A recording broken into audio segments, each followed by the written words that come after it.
starting a new unit. Finally getting out of the water and moving ourselves onto dry land. Right, so we'll first end up talking about this with amphibians with our first class, but just like when we first started talking about our fishes, initially what we want to talk about is how and why, right? What are the features and mechanisms that allow this process to happen and allow our organisms to be as successful as possible as they move onto land or as they move about on land, right? So what kinds of traits generally should we expect to see? Just sort of when we talked about things like respiration and osmoregulation under the water is a general rule set in our life of the water unit. Hi, so we're going to go through some of the same basic concepts here. So at first, just kind of like we talked about the fishes before, we're going to talk about, well, when exactly, my face is really itchy today. When exactly do we start to see this transition to land? Okay, so sort of like we had the Devonian era for the fishes. We kind of have a major era of movement to land. We talked about this a little bit already. We talked about sort of like the carboniferous period, right? The big plant boom. So things to eat and hang out with on land. And then we've got a couple of major synapomorphies or systems that need to exist in order for animals to, well, generally not die. If they're going to be able to get out of the water and succeed in the cold, waterless environment that is up here.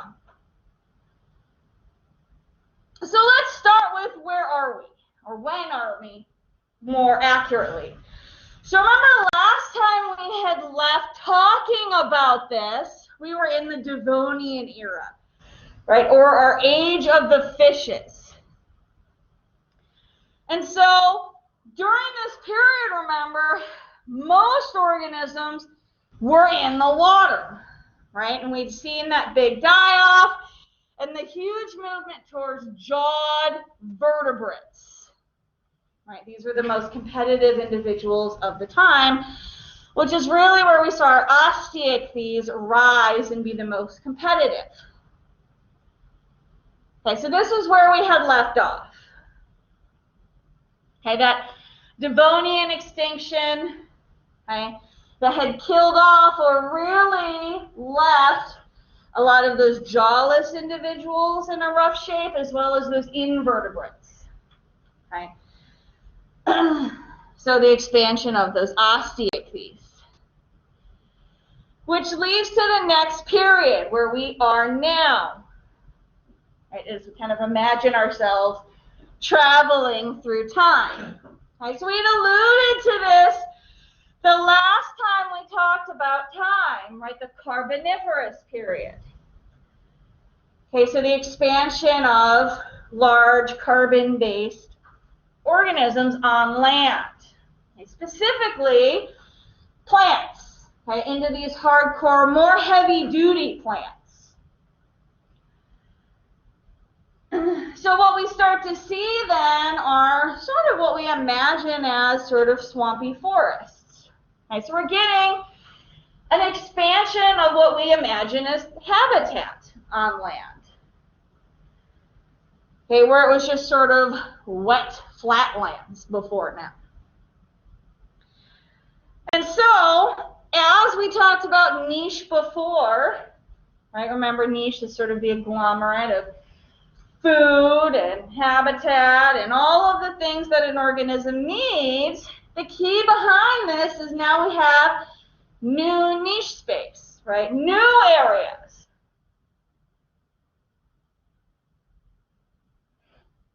That organisms can use, right? Trees become habitat, right? Lots of three-dimensional space that we have, right, to use both as food and as habitat. So this becomes a big deal as far as land goes, as it opens space up. So if there's now space on land to utilize, We can utilize it. Okay. Now, of course, as we know, this is not going to be this easy, so let's talk about, woohoo, there's land. We can use this land. How exactly do we begin to tackle that? Okay, so we know there's some advantages to this concept. Okay, we have new open niches thanks to this carboniferous period. Okay, lots of three-dimensional space, lots of food. Okay, and because it's new, okay, there's less predation, less competition up there. Okay, the oceans have been around a long time, right? Millions of years. Okay, it's a crowded place. Everybody's big and mean and trying to eat me. Okay, it's a competitive, brutal world for survival. But land, not a lot of organisms have figured this situation out yet. Okay, not a lot of individuals have gotten out of the water. Okay, it's a whole new real estate market.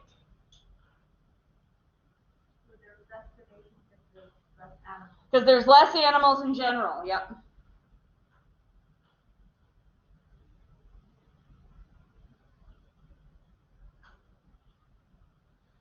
Now, this, of course, comes at a caveat. Why are there less animals out on the land? Stop. You're rude. Fig.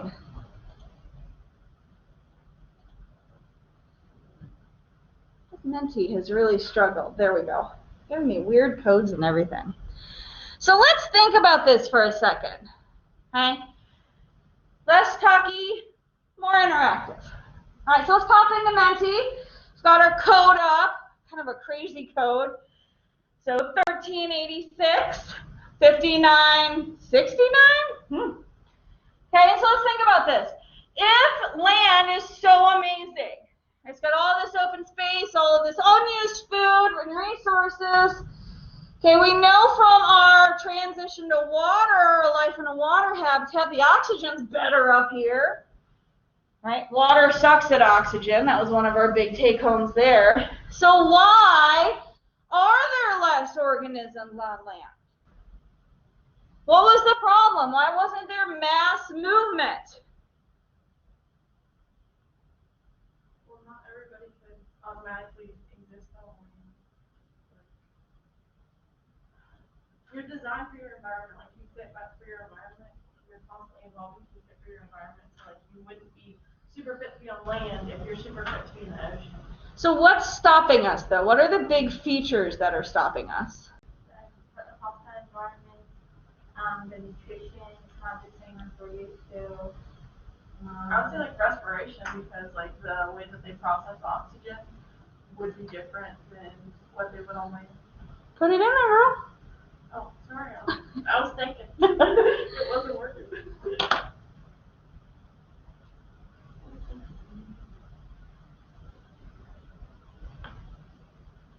Ooh.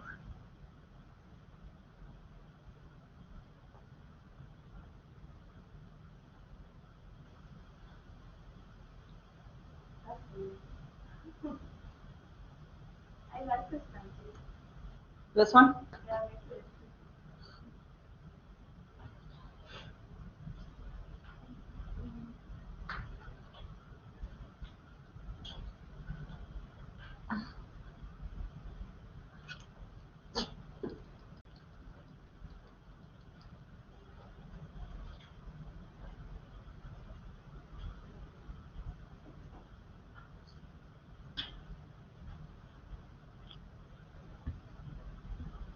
There we go. Fine, stay in the corner. I don't care.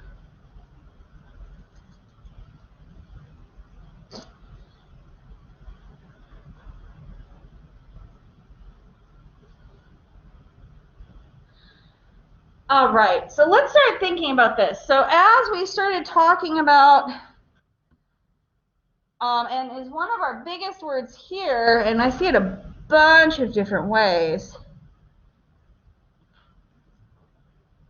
If I'm not circling, it's just because I'm not seeing the wording. Right, respiration is one of our key features. Right.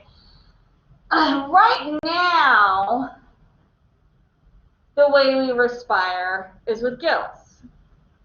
Right. That's a poor fit for a couple of reasons, but primarily, what happens if I draw air across gills?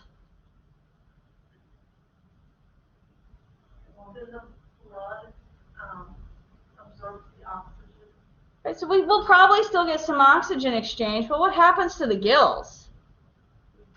They're going to dry up. Well, that sounds bad. Right? So these are poorly matched. Okay, so desiccation or drying out is going to be one of our problems. And I see several of the others, let's change color here, that are hitting our other major problem on here, one way or the other. You can call it hostile environment. That for sure is our main issue. Okay. Okay, mobility and body shape are going to be the other problem. And we can certainly move around a little bit with fins, but ultimately if we take a squishy fish with fins and plop them on the mud, what ultimately is going to happen? I'm really just going to lay there, right? They're going to give it their best effort. They're going to struggle. They're going to be on the struggle bus, right? Their body is really not set up to not be buoyant, right? They're living in a three-dimensional space where their body is lifted. So gravity is not their friend, right? Their body structure, as great as that skeletal support was, is not designed to deal with not having water around them. Yes, thank you.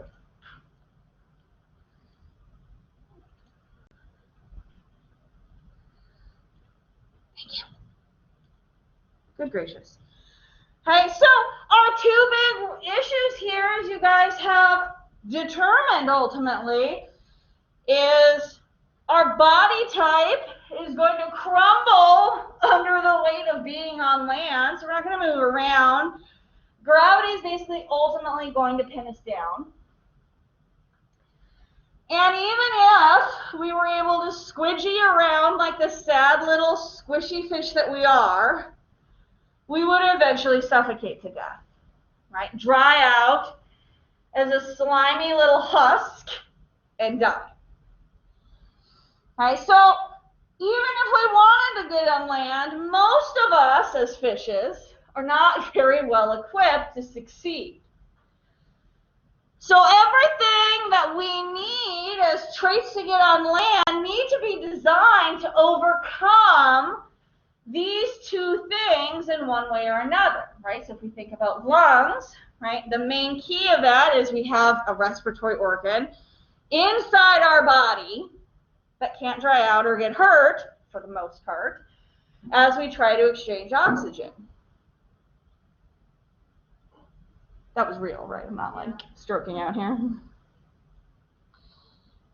So, as we go through these kind of 6 major groups, some of which look familiar, this is kind of the main theme we want to think about. How can we overcome these issues, right, these problems, so we can enjoy all of the major benefits of being on land?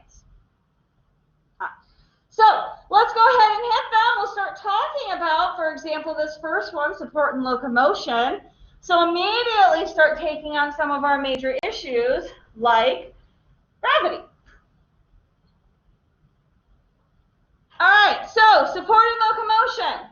Okay, so remember the key here is gravity is such a drag, man. Okay, so we already have bone in our bodies, right? This is one of the synapomorphies that we got from osteichthyes. Right? We have a calcium phosphate support structure that does run throughout our bodies. Okay, so the key is we don't have to fundamentally do anything major. We just need to improve that system.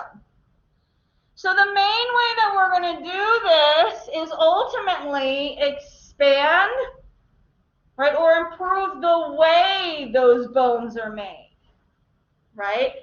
So we were impressed by the way that Osteichthyes had them. We knew they were tougher than the fishes we had before. They were a pain, right, to get open and get at the swim bladder and all of that jazz.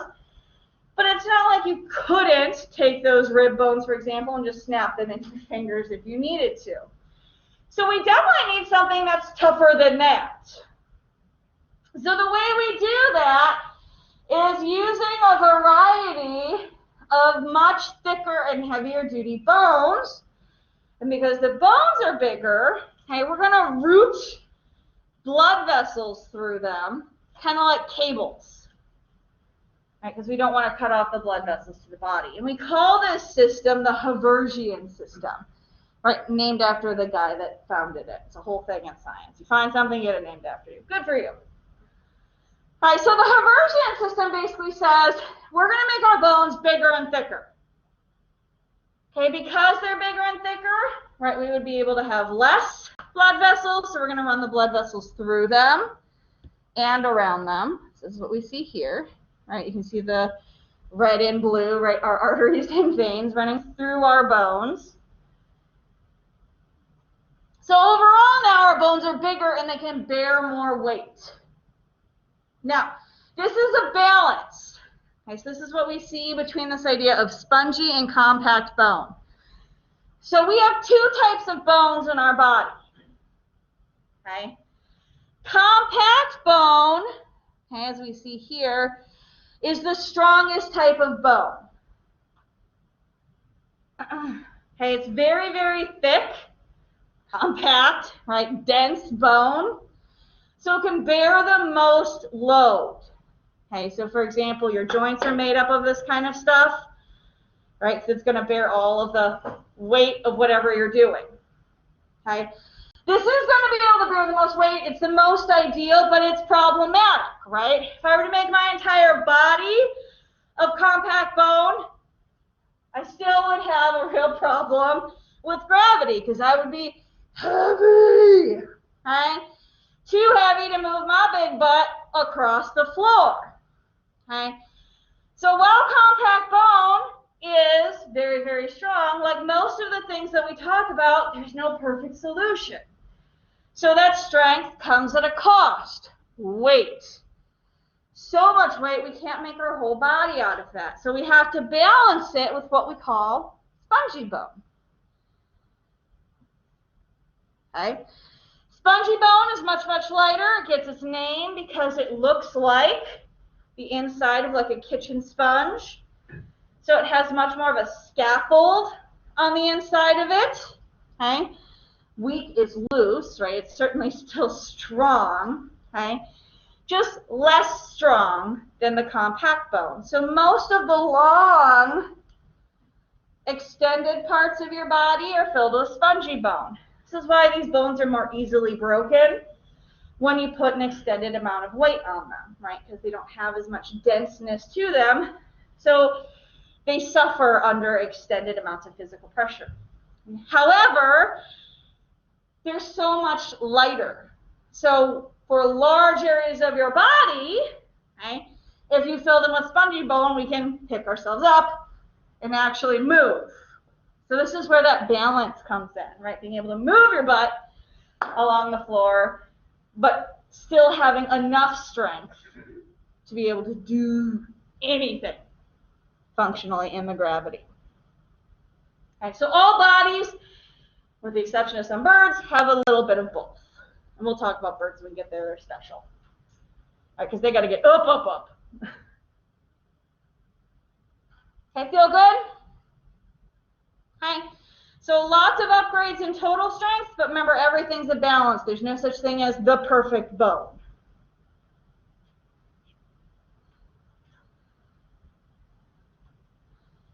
Okay, we also need to think about flexibility. So remember, as we look at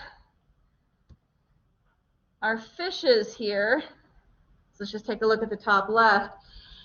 Everybody in the past was living in three-dimensional space. So if I wanted to look at something, I didn't need to turn my head, right? I could just move my whole body to do these things, right? So all of the organisms in the water do not really have joints. Okay, they have fused heads and necks. And we really saw this, right?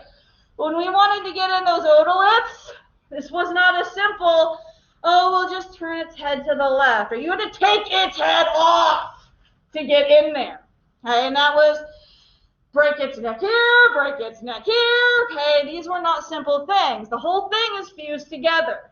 Okay, and that's because it doesn't need to have all these fancy, intricate little bones here. Okay, because its whole body could turn if it wants to find its prey. Now that we're on land, okay, we have a much more difficult process.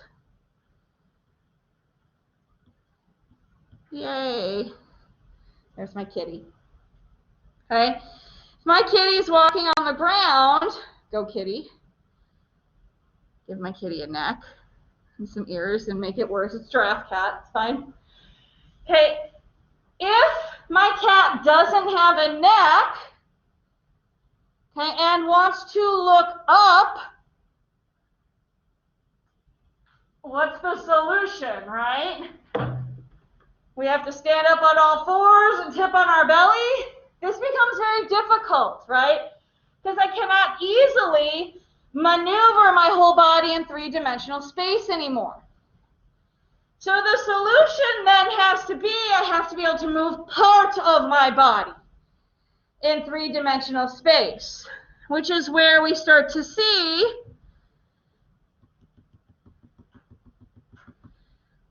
the axial system, or in this case, the flexibility of the vertebra, come into play. So now vertebrae aren't just for strength, which is what we'd seen before, right, but for this flexibility, right? So I can maneuver, right, and reflect on my own self in my three-dimensional space. So the first way we do this is utilizing what's called zygapophyses. Okay, in other words, we're creating interlockedness, right, or flexibility in links. Kind of imagine like links in like a chain link fence or a chain link like rope or chain in between our vertebrae. So instead of being fused, they can now bend and push against each other, right, with a little bit of cartilage in between, right, which humans basically destroy every time they move. Right, so the idea here now, though, is instead of being a complete bar, okay, we now can do this. Okay, that's pretty helpful. Okay, go kitty. We now don't have to lay on our belly to look up. Okay, so this is what we mean by interlocking. Okay, is that ability to be, instead of fused, we can bend and twist. Okay. In addition to that, then, what we see on the rest of here is, as I've drawn on kitty with my pink dots, okay, we have several segments of vertebra, okay, which is what you feel along your own spines as well, right? So by having many different pieces, okay, the more vertebrae you have, the more places that you can bend, flex, and turn. The most important of which I've shown here is the neck, right? In specific, the atlas and axis, which are the very first two vertebrae at the top of your neck that allow you to nod and twist your head. Okay, so not only are we unfused, but have full rotational control of our bodies. Okay, ultimately, right, replacing or making up for the fact that we can't float and just turn ourselves every which way. So what?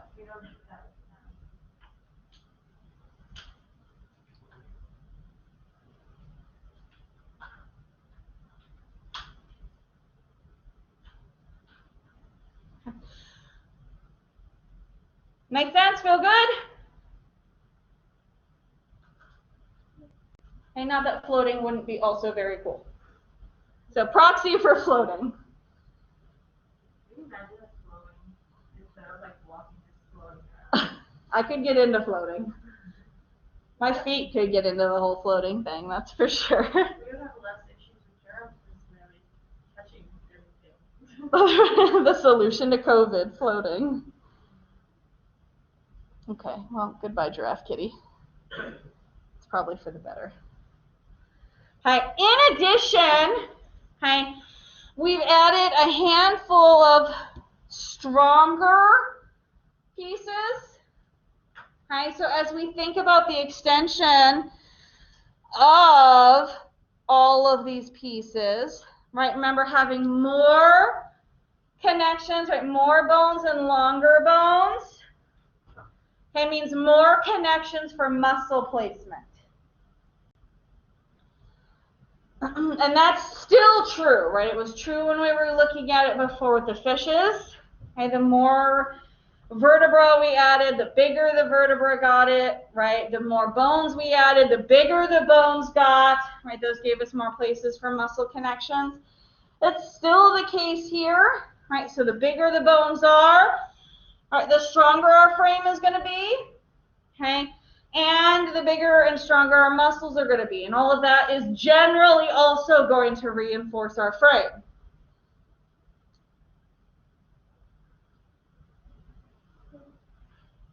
Okay, so our new system has doubled down, right? Not only do we have flexibility, so we can now see much better in our sort of stuck on the ground space. It's still three-dimensional, but we're not floating in it, so we can't really do the whole movement thing. But we're also getting that strength we so desperately need in order to, well, be able to stand up on the ground.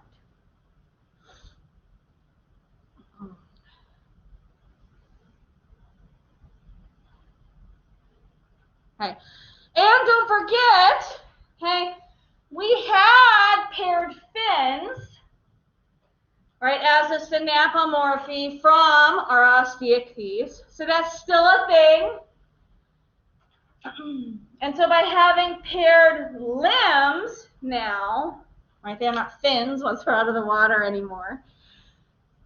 But by having paired limbs, right, so one of each underneath us, okay, much like a chair, okay, this creates a very stable, symmetrical system to stand on. So this is a very effective way to maintain strength when we're moving around.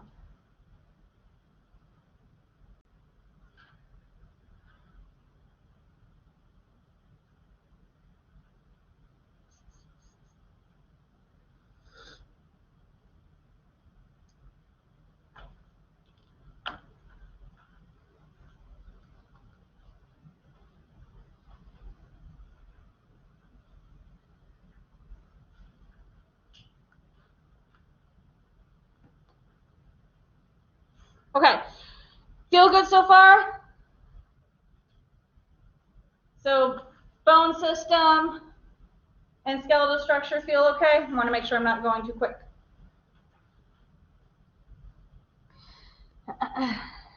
Okay, so still talking about internal anatomy, even though we're not talking about bones specifically here. Another major issue we're going to deal with our internal anatomy is actually eating. So one of the things that we're getting here, and why this is in this group, is the second bullet. Our head movement is allowing us, right, to move our head with our prey. So not only can we see it better, because we can turn and tip, but we can now actually move our head over or to our prey. Okay, because remember before we had the chase, the pursuit, right? Protrusible jaws, all of these things that helped us get our prey in our mouth. All of those things are now gone. I mean, we still chase our prey if that's an option, but most of these things are now gone to get our prey in our mouth. Okay, so being able to move our head, right, or snap our head is one big piece that's going to make us more successful as predators as well. Okay. In addition to that, so I want to still think about eating. So this is kind of all together as one idea. We can now also start thinking about desiccation as a problem too. Okay, so when we were underwater, all our food was wet. Okay, so we didn't have to worry about anything, right? We swallowed stuff, everything went in whole and fighting, okay? And water came in with every single bite we took. So saliva does not exist in fishes. Okay, many enzymes do not exist in fishes. Doesn't really have to, right? Everything washes down very easily until it hits your stomach acid, and then it kind of takes care of everything else for you. On land, it's a whole other deal. Okay, we've all taken a bite of something with a little bit of dry mouth. Know how that goes. It's not super great. Okay, so this is a problem that we need to overcome, generally speaking. Okay, because we can't have access to water every time we have access to prey. Okay, so the advent of salivary glands or saliva is a major change that we see in order to eat successfully on land. Right, so the major thing that we know that saliva does is when you put something in your mouth, it acts as a lubrication, right? It makes it so you can swallow more easily. All right, so that's a big key. There we are overcoming another challenge, the challenge of desiccation or drying out. Now, here we see there's a bonus. Okay, saliva does have some small enzymes in it that start the digestion process as well. Nothing to the level of like stomach acid, okay, but certainly not nothing either. Okay, and in addition, certainly we'll see some venom as well, right? Venom is something you inject that may immobilize prey. And we never saw much of this happening, certainly in the mouth stage of our fishes as well. Well, kind of like the slime of the hagfish, the slime that they create as a... Yes, so hagfish slime is effective, but the goal of the slime isn't to immobilize so much as it is to confuse and annoy, right? Because that's for predators, not for prey.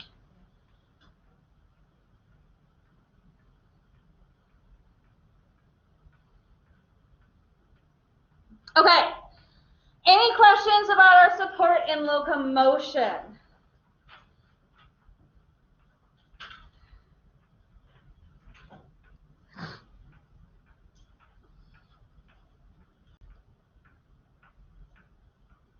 And don't forget, if you're online, I can't see the chat, so go ahead and pop your mic on if you want as well.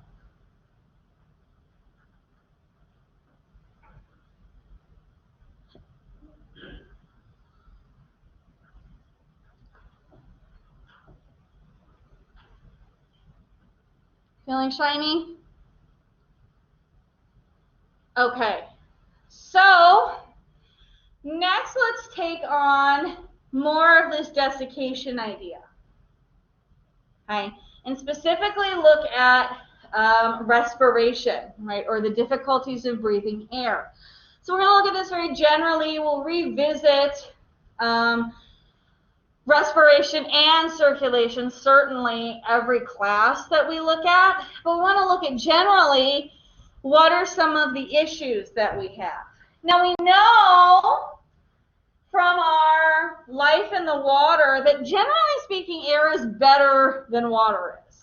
Right? We know air has more oxygen and doesn't have any of the issues that water has, right? When water changed temperature or salinity, it had less oxygen, it became very problematic, right? It had all these moving pain in the butt parts. Air doesn't have any of that problem, right? It has more oxygen, and no matter what you do to it, it pretty much maintains its oxygen content, okay? And it moves around very easily, right? Remember, water was viscous, okay? It was thick or thicker, which makes it hard or more difficult and energetically expensive to breathe. Air is nice and thin and easy easily diffuses. So it's got all these nice benefits. Okay? It pretty much just has one big problem. Ironically, air is dry. And dry is generally bad for body organs. Okay, so if we're going to deal with body organs and breathing, okay, we know that desiccation is going to be a huge issue. So, like our thought process of, well, if we have air going through a fish gill, what happens to the fish gill, right? It's not that fish gills can't exchange oxygen with air, right? That's not fundamentally the problem. The problem is fish gills will dry up and die horrific deaths. That is the problem. Okay, so how do we come back and solve these problems? And the key is, like the rest of our organs that we keep safe and wet inside our bodies, that's all an image you guys get to have for the rest of the day, our respiratory organs need to be kept safe and wet inside our bodies too. So there are a couple of ways that we'll see this happen. Right? And so this is where the advent of the lungs come in, right? They're safe and wet, and that's the key. So the first way that we'll see this done immediately with our amphibians. So I said we'd see buccal pumping again. Remember, that's mouth pumping. Okay? So we'll see this with our amphibians again. And amphibians are a good first class because they are not ready to commit to land, they kind of Tinder date land. So they're always going to do a little bit of both, land and water. And here we see this really well with their respiration. So we call this buccal, right, or mouth pumping. It's also called positive pressure breathing. Okay, meaning they're exerting an active or positive force on the air as it enters their body. Okay. So here's the key when we see this happening. So the key is we need to be moving air into an internal structure, right? So this looks a lot like what we saw quite a bit with the buccal pumping with our fishes. Right, so step one, hey, we need our air to go in through our mouth. I'm not drawing. Huh? Did you guys see me stop that? Okay, so we've got it to go into our mouth. Okay, so here's the positive step. Okay, like when I'm going in with my fishes, remember I used to like swallow that and push that across my gills. Okay, that was my buccal pumping for fishes. Okay, in this case, okay, I'm going to swallow that. And I'm going to put that in a pouch in my throat. You can kind of all imagine that with frogs. Okay. Temporary storage. Okay, while this is sitting in my pouch as a frog, the crappy air that's sitting in my lungs, kind of imagine me holding a breath.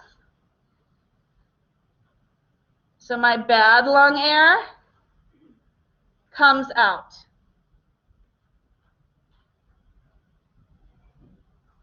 All right, so I can release my held breath. It comes out through the nose or through the mouth? Through the mouth. It doesn't matter. But in this case, we can imagine everything through the mouth.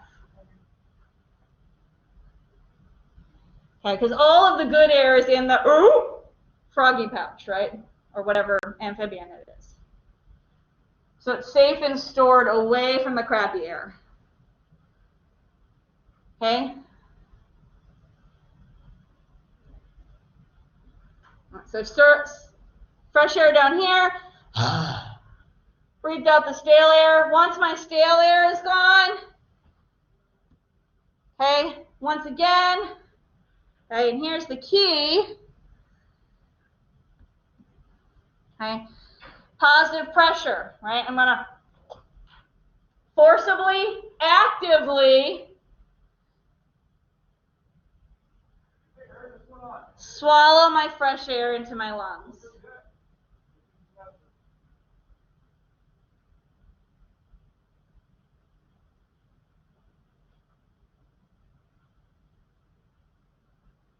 Okay, so remember these lungs are deep.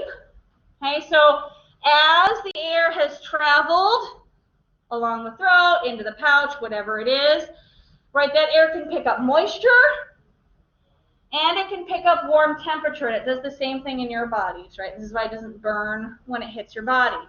Or if you breathe really fast, it's very cold out, that's why it hurts a little bit, because it hasn't warmed up enough. Okay, so as the air is traveling down through any body, right, it's picking up moisture, it's picking up temperature, right, so it's not going to desiccate or damage your lung tissue. For the frogs, do they have like this place to like move it or to them and assisted to diffuse air through the body? Ultimately, yes. So all diffusal systems, once it gets to the lungs, are more or less the same. And we'll talk about that in circulation a little bit. And when we'll be able to see inside a mud puppy, and you'll get to peek at it as well. Theirs is, of course, a little sadder. Their lungs are teenier because it's much less developed. Because in addition, as we see here, amphibians use multiple ways in order to do respiration. Right, and this has to do with their sort of Tinder dating land, right? So they're not only using their lungs, right? So they'll also breathe through their skin, which is why amphibians are always wet. And baby or juvenile amphibians also do use gills, right? Because they live exclusively in the water. Thought I started that already. I'm very sorry.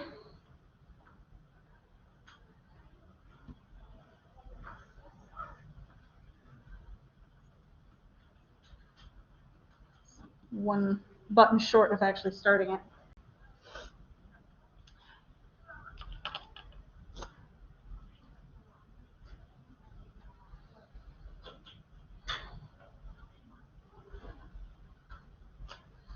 So on Friday, we will look at the other version, right? Negative pressure breathing, which is what we see in mammals and birds, at least to some degree.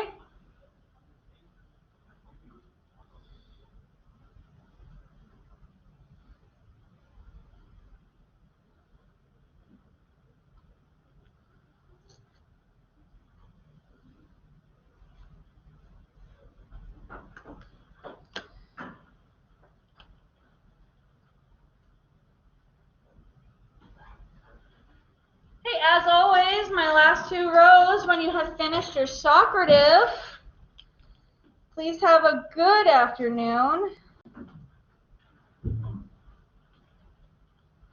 Double check. Where's my session?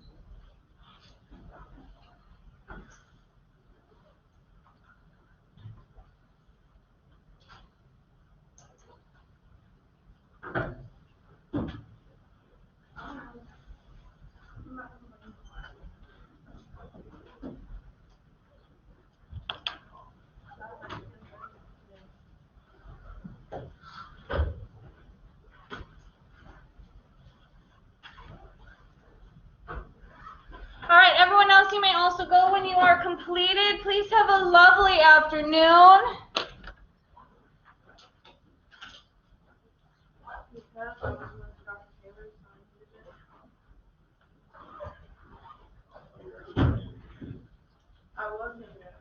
And I do not need to be recorded anymore.